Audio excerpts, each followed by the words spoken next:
Bueno, las reformas borbónicas no fueron un propósito emanado solo para el virreinato de la Nueva Granada, sino para las Américas completas y para la monarquía, al lado y lado del océano, incluyendo las Filipinas.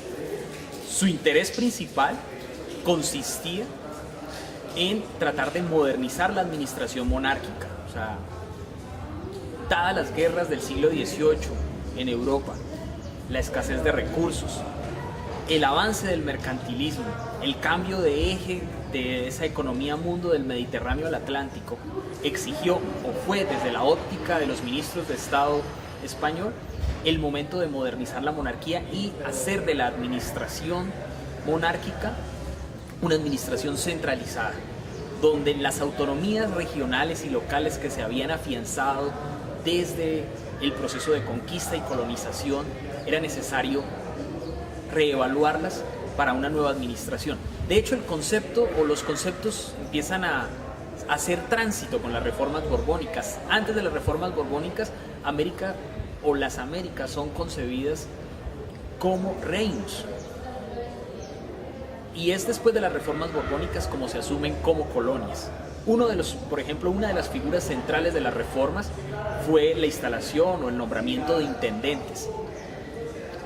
Pero hay un asunto que también es importante. Las reformas borbónicas no fueron homogéneas. Su desarrollo, su aplicación, por ejemplo, en el virreinato de Nueva España tuvo aplicabilidad, mientras que en el virreinato de la Nueva Granada fue totalmente exiguo. Yo creo que desde el momento de las reformas borbónicas aparece esa diferencia de contextos, diferencia de élites, diferencia de regiones, que hace que estas reformas no tengan el mismo desarrollo en todo el continente. En el caso de Popayán, las reformas borbónicas, una de las actividades que se desarrolló fue la expulsión de los jesuitas. Germán Colmenares ha demostrado, digamos, el poder económico de los jesuitas con sus haciendas en el siglo XVIII. En el caso de lo que hoy es, lo que era en ese momento la gobernación de Popayán, a todo lo que hoy comprende el norte del Cauca pertenecía a una hacienda de los jesuitas que fue la hacienda de Japio Matarredonda.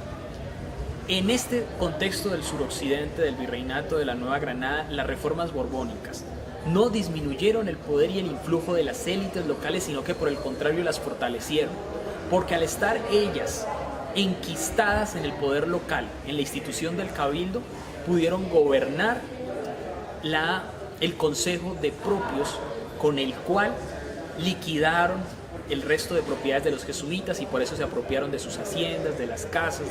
Incluso hubo pleitos para apropiarse del convento mismo. Entonces las reformas borbónicas en este contexto, en vez de disminuir el poder de las élites locales en beneficio de un mayor control por parte de la monarquía, lo que hizo fue fortalecer las élites locales. Sobre eso quisiera decir primero una cosa. En la historiografía colombiana hay una cierta discusión. O sea, mientras unos autores afirman que la revuelta de los comuneros es un indicio de lo que luego se va a desarrollar en el siglo XIX, algo que John Lady Phelan ha demostrado que no tiene ninguna relación, hay otros autores que afirman de que llegada a la independencia no ocurrió nada, que el proceso de la revolución en la Nueva Granada no trajo nada de nuevo. ¿Cómo pensar esto? Yo creo que todavía falta una revisión sistemática de lo que fue ese proceso. Y si empezamos a hacerlo, varios autores lo han demostrado, como Isidro Vanegas, de que en la instalación del sistema republicano, una de las primeras consecuencias que trajo para la sociedad fue la proliferación de la escuela de primeras letras.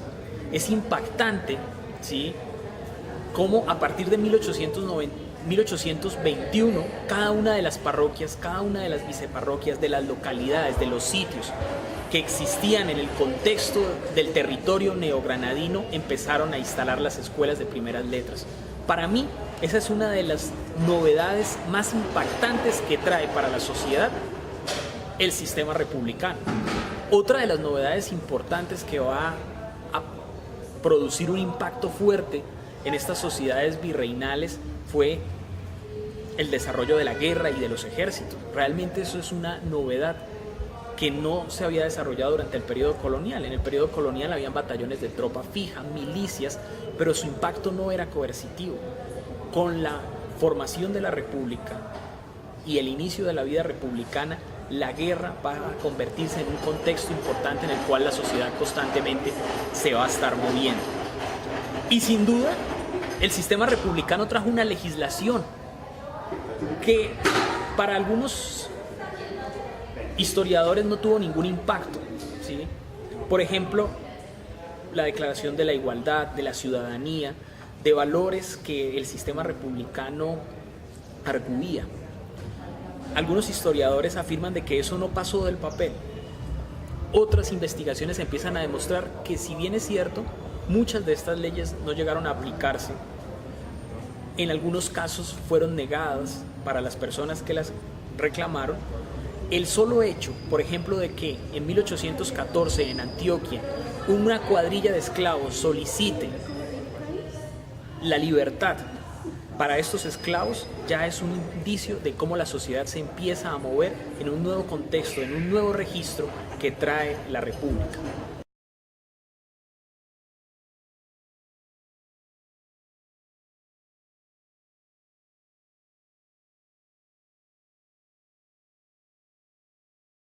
Bueno, vamos por partes. Primero, generalmente no vamos a encontrar la palabra de médico en el siglo XIX. Primero es Galeno y luego vamos a encontrar de manera más generalizada a lo largo del siglo XIX la expresión de facultativo, que bien vale la pena revisar cuál puede ser los sentidos que van adquiriendo.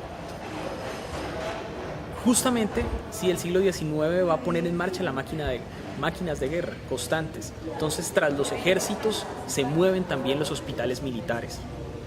Las fuentes, los registros, las memorias nos permiten mirar, o sea, abrir una ventana para entender cómo era esta dinámica durante contextos bélicos.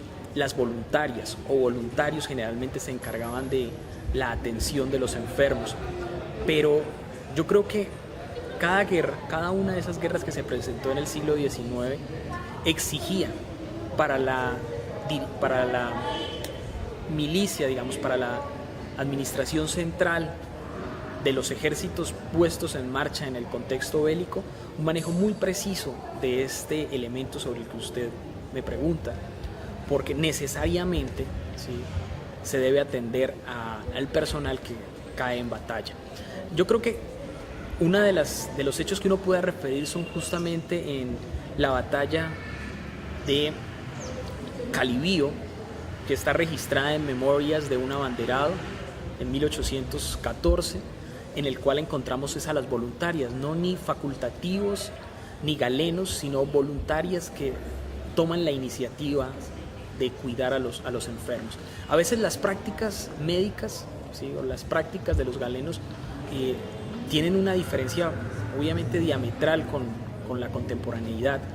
Por ejemplo, en las guerras de independencia encontramos que los ejércitos constantemente utilizan las sangrías, ¿sí?, para liberar el cuerpo de flujos, y bueno, habrá muchas interpretaciones y referencias en torno al cuerpo, pero creo que también es un campo todavía abierto para conocer.